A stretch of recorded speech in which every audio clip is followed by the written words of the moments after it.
My dear students, my name is Aryan Yadav और आज हम पढ़ने वाले हैं very most important lesson gravitation. ये एसएससी महाराष्ट्र बोर्ड के लिए है और सीएससी वाले भी पढ़ सकते हैं। ओके, तो बेटा डायरेक्टली हम चलते हैं टॉपिक पे जिसका नाम है ग्रेविटेशन। What is gravitation?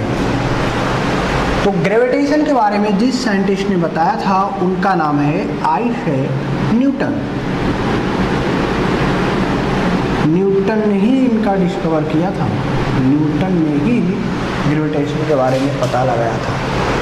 क्या हुआ था बेटा, आप लोग सब लोग स्टोरी जानते होंगे एप्पल फ्रूट का, कि एक बार न्यूटन खेलते खेलते थक गए तो एक एप्पल ट्री के नीचे जाके बैठ गए। तो सडनली उनके सर पे, हेड पे एक एप्पल फ्रूट गिरता है। तो न्यूटन परेशान हो गए यह देख करके कि ये जो एप्पल फ्रूट था वो वर्टिकली डाउनवर्ड क्यों गिरा, ऐसा क्यों नहीं हुआ कि वो हॉरिजॉन्टली फ्लाई करे या फिर किसी एंगल से गिरे। और किसी भी चीज़ को हम अगर वर्टिकली फॉरवर्ड थ्रो करते हैं तो वर्टिकली डाउनवर्ड गिरता है, ऐसा क्यों? तो बहुत थिंकिंग के बाद वो इस कंक्लूजन पे आए कि every object in the universe attracts every other object and this attraction is known as gravitation. Okay, so बेटा what is gravitation? According to Newton, the property of attraction between two objects in the universe is known as gravitation. What is gravitation? According to Newton, the property of attraction between two objects in the universe is known as gravitation. Gravitation is the one type of attraction between two objects. Okay, but आप उसको write down भी कर सकते हैं क्योंकि book वगैरह में direct definition नहीं मिलता है, तो आप पॉज करके उसको आप राइट डाउन कर सकते हैं। Okay, then let's go to next topic. Next topic is very important topic, Newton's law. Newton's universal law of gravitation। बेटा बड़े ध्यान से समझना तो ही आपको समझ में आएगा और लास्ट तक आप देखना तो आपको अच्छे से समझ में आएगा। Newton universal law of gravitation. According to this theory, every object in the universe attracts every other object with a definite force, and this force is directly proportional to the product of their masses and inversely proportional to the square of distance between them. Suppose you kept two object, एक का मास m1 और दूसरे का मास m2 और दोनों एक दूसरे से d डिस्टेंस पर रखे हुए हो। तो बेटा दो ऑब्जेक्ट है तो इनके बीच में फोर्स लगेगा कौन सा? अट्रैक्शन। तो अकॉर्डिंग टू न्यूटन क्या लिखेंगे बेटा? According to Newton, this theory, according to this theory, every object in the universe attracts every other object with a definite force। Newton ने क्या बताया इस थ्योरी के अकॉर्डिंग कि जितने भी ऑब्जेक्ट है, मतलब एवरी ऑब्जेक्ट अदर ऑब्जेक्ट को क्या करेगा, अट्रैक्ट करेगा। According to this theory, every object in the universe attracts every other object with a definite force। एक निश्चित एक डेफिनेट फोर्स से उसको क्या करेगा, अपनी तरफ अट्रैक्ट करेगा। And this force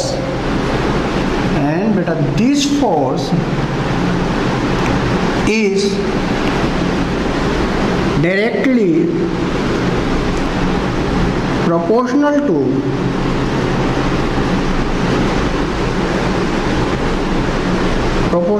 the product of their masses and inversely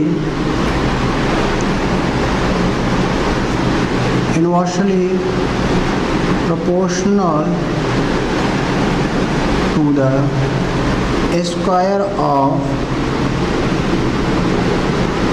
distance between them। Suppose करो बेटा आपने दो ऑब्जेक्ट ले लिया जिसका मास m1 है और दूसरे का मास m2 है, दोनों एक दूसरे से d डिस्टेंस पे रखे गए। Let us consider there are two objects whose masses are m1 and m2, both kept at a distance d to each other। Okay?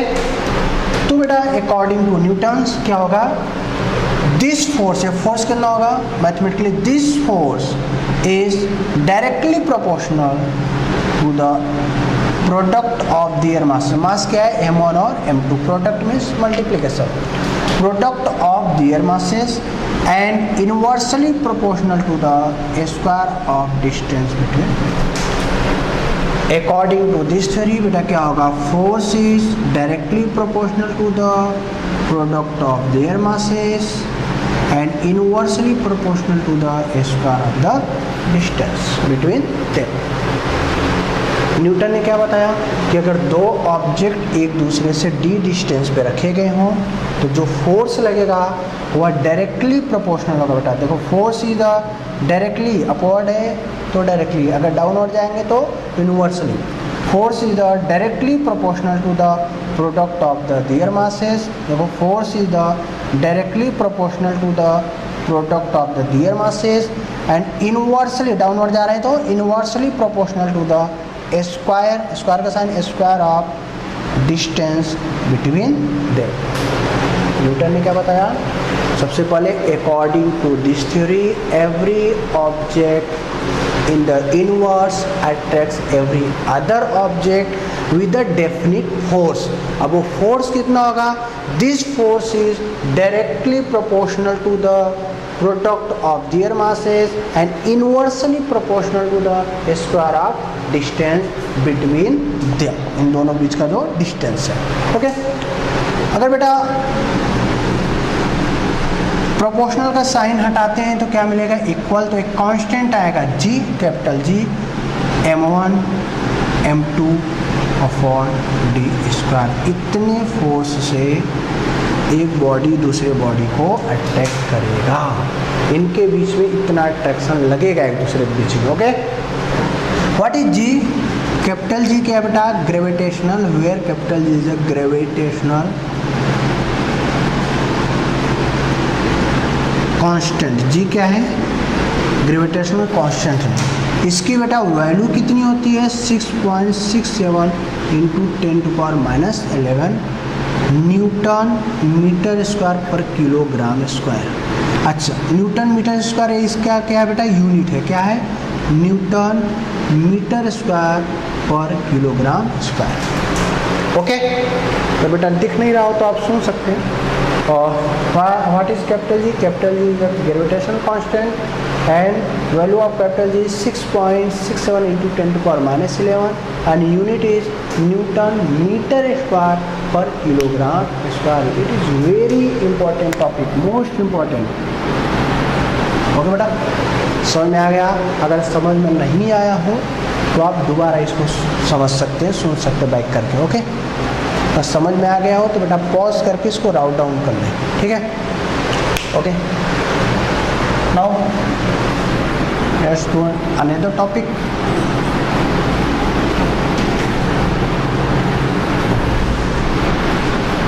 अगर आपको समझ में आ रहा है बेटा अच्छे से तो आप और अपने फ्रेंड लोगों को शेयर करिए, ज़्यादा से ज़्यादा शेयर करिए, लाइक करिए, कमेंट करिए कि सर हमें वीडियो अच्छा लगा या कितना अच्छा लगा। Okay, next topic will be circular motion. You know about motion? Motion तो आप सभी को पता होगा, 9th में पढ़े भी होंगे। What is motion? Motion means movement of object. कोई भी एक ऑब्जेक्ट मूव कर जाए या अपने प्लेस को चेंज करे, चेंजिंग ऑफ पोजीशन क्या होता है? मोशन, ठीक है? और सर्कुलर मीन्स सर्कुलर जो सर्कल से बना हो। तो what is circular motion? Topic से पता चल रहा है। What is circular motion? Means motion on circular path, motion on circular path. अगर कोई भी ऑब्जेक्ट एक सर्कुलर पाथ पे मूव करे तो उसको हम लोग क्या बोलेंगे? Circular motion. हम क्या बोलेंगे बेटा? When an object move on a circular path, then this type of motion is known as circular motion. अगर कोई भी ऑब्जेक्ट एक सर्कुलर पाथ पे मोशन करे, मूव करे, तो उसको हम लोग क्या बोलेंगे? Circular motion. सपोज करो बेटा ये एक सर्कुलर पाथ है,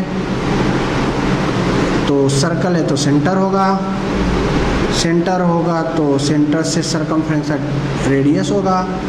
यहाँ पे एक ऑब्जेक्ट है यहाँ, ठीक है? यह क्या करता है? कोई ऑब्जेक्ट है, ये मूव कर रहा है, ये मूव कर रहा है इस तरह से। कौन से पाथ पे? सर्कुलर पाथ पे। तो इसको क्या बोलोगे? Circular motion. When an object moves on a circular path then this type of motion is known as circular motion. What is? बेटे जब भी कोई ऑब्जेक्ट सर्कुलर पाथ में मोशन करेगा तो उसका डायरेक्शन ऑलवेज क्या होगा? चेंज होगा। डायरेक्शन उसका क्या होगा? चेंज होगा। वो भी एवरी पॉइंट पे। ये हम टेंजेंट बना रहे हैं, ये देखो इस तरह से बॉडी ऐसे जा रहा था, डायरेक्शन इधर, फिर ऐसे हो गया तो इधर। हाँ, अगर सपोज करो अगर डायरेक्शन चेंज ना हो तो कौन सा टाइप का मोशन होगा? Linear motion. सपोज करो मैं चलूँ और डायरेक्शन नहीं चेंज करूँ, इसी डायरेक्शन में चलूँ, तो कौन सा टाइप का मोशन होगा? Linear motion. एक स्ट्रेट लाइन में आप ट्रेवल करोगे अगर आप अपना डायरेक्शन चेंज नहीं करोगे, तो हर एक पॉइंट पे डायरेक्शन चेंज होगा, तो कौन सा मोशन होगा? Circular motion. ओके बेटा, अगर सर्कुलर मोशन होगा तो ये जो ऑब्जेक्ट मूव कर रहा है वह टुवर्ड द सेंटर आने का ट्राई करेगा। क्यों? क्योंकि उस पर एक फोर्स लगेगा और टुवर्ड द सेंटर एक फोर्स लगेगा, जिस फोर्स को हम लोग बोलेंगे सेंट्रीपिटल फोर्स। क्या बोलेंगे बेटा? Centripetal force. हम आपसे पूछे व्हाट इज सेंट्रीपिटल फोर्स, तो क्या बोलोगे? When an object travels or moves on a circular path, then a force towards the centre. जब कोई ऑब्जेक्ट एक सर्कुलर पाथ पे मूव करे या मोशन करे तो सेंटर की तरफ एक फोर्स लगेगा, उसी फोर्स को हम लोग बोलेंगे सेंट्रीपिटल फोर्स। मतलब सेंट्री में सेंटर आ रहा है ना, मतलब टुवर्ड द सेंटर फोर्स लगेगा। किधर लगेगा बेटा? Toward the centre, toward the centre. क्या लगेगा? Force when a force acts toward the center। जब कोई फोर्स सेंटर की तरफ एक्ट करे, when a force acts toward the center, तो इस टाइप का फोर्स को हम लोग क्या बोलेंगे? Centripetal force. आप लिख सकते हो when an object moves on a circular path, when an object moves on a circular path, then this type of motion is known as circular motion. But when an object moves on a circular path, then a force acts towards the center. This type of force is known as centripetal force. Okay बेटा? But ये जो object है एक किधर centre की तरफ आने try करेगा, सेंट्रीपिटल फोर्स, लेकिन एक फोर्स और लगेगा जो उसको बैलेंस करेगा, वह टुवर्ड द सेंटर लगा तो सेंट्रीपिटल, और दूसरा लगेगा जो सेंटर के बाहर लगेगा, बाहर धक्का देगा, अवे द सेंटर, तो उसको हम लोग क्या बोलेंगे बेटा? Centrifugal force, FCF। और FCP means centripetal, CF means centrifugal force. जो कई कई बुक में नहीं बेटा इसका नाम, बट होता है, क्योंकि नहीं होगा तो सर्कुलर मोशन होगा नहीं। आप बाइक से चलोगे तो टर्न मारते टाइम गिर जाओगे, बस सेंट्रीपिटल लगेगा तो सेंट्रीफ्यूगल भी कंपलसरी है। अब इसमें क्या होता है बेटा? सेंट्रीपिटल में टुवर्ड द सेंटर फोर्स लगेगा, और सेंट्रीफ्यूगल में क्या होगा? अवे द सेंटर, सेंटर के बाहर लगेगा।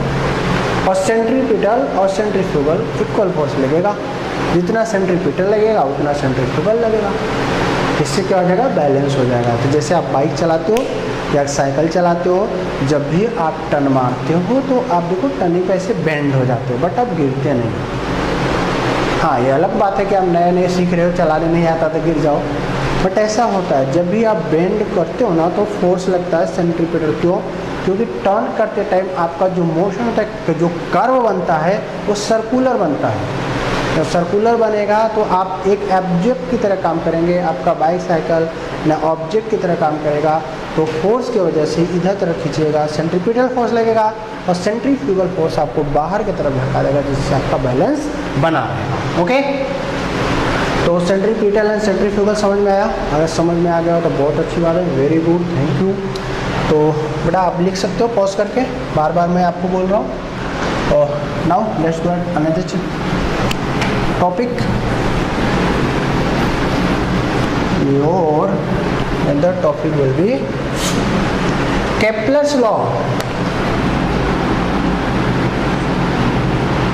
आपके फ्रेंड्स वगैरह होंगे तो बताए होंगे, ये तो बहुत इम्पोर्टेंट टॉपिक है, बोर्ड में तो आता ही आता है।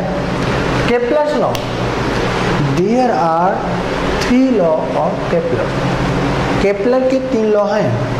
केपलर फर्स्ट लॉ, आप ब्रीफ में लिख सकते हैं, मैं शॉर्टकट में थोड़ा लिखा हूँ। Kepler second law, Kepler third law. बहुत अच्छी बात। Kepler first law, Kepler second law and Kepler third law. What is the Kepler first law? Kepler ने जो रिलेशन बताया प्लैनेट और सन में, केपलर ने फर्स्ट लॉ में बताया कि जितने भी प्लैनेट होते हैं वह रिवॉल्व करते हैं अराउंड द सन, और सन तो एक जगह क्या रहता है, फोकाई पे सिचुएटेड रहता है।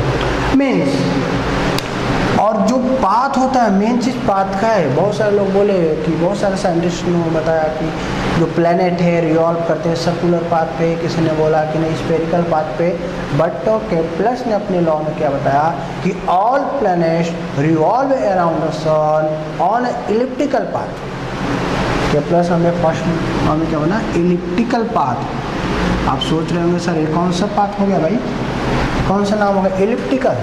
Elliptical means like as egg, जैसे एग का शेप और साइज होता है वो सर्कुलर होता है क्या, नहीं। स्पेरिकल होता है क्या, नहीं। उसका जो शेप और साइज होता है लाइक एज स्पेरिकल होता है, सॉरी इलिप्टिकल होता है, ठीक है, कुछ ऐसा, ठीक है। गंदा सा बन गया, थोड़ा सा ट्राई करो, कुछ ऐसा मीन्स इसको ऐसे डिवाइड करो तो 2 पार्ट में डिवाइड हो जाए, ऐसे करो तो भी 2 पार्ट में, इसमें भी एक सेंटर पॉइंट होता है, ठीक है। इलिप्टिकल पाथ उन्होंने क्या बताया, सपोज करो एक इलिप्टिकल पाथ है, यहाँ पे सन है, हेलो सन, और यहाँ पे प्लैनेट है, ये क्या है आपका सन है, और जो ये पाथ है वो क्या है, इलिप्टिकल पाथ है। तो उन्होंने बताया all planets according to Kepler's first law, all planets revolve किसके around the sun on an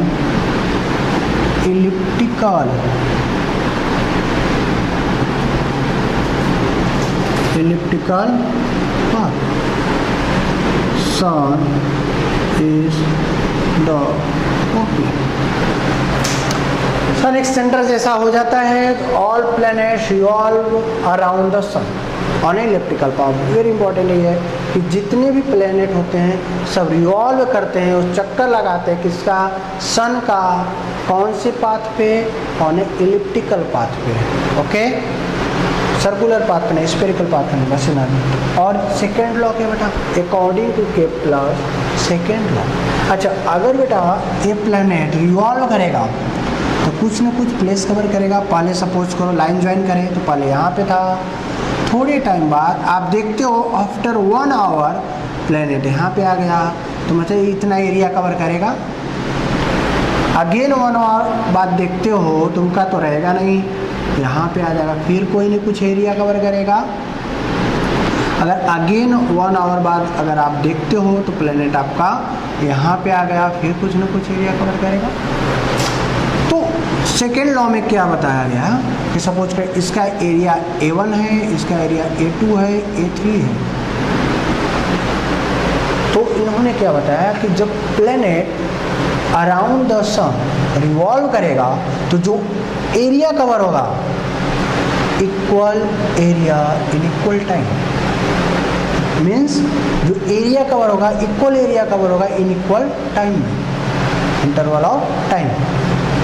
Means when planet revolve around the sun on an elliptical path, then covers of area will be equal in equal interval of time. Okay? Means इनका area equal होगा, जितना A1 होगा उतना A2 होगा उतना ही A3 होगा। क्यों बेटा? क्योंकि T1 और T2 और T3 क्या है, इक्वल है, ठीक है, equal areas in equal interval of time. Okay, all planets covers equal areas, all planet cover equal areas in equal time of interval. आपको मैंने क्या बताया कि सपोज करो यहाँ पे प्लैनेट है, 1 आवर बाद यहाँ पे गया तो एरिया मिला, 1 आवर बाद यहाँ पे गया तो एरिया मीन जितना एरिया होगा उतना ये भी होगा। क्यों?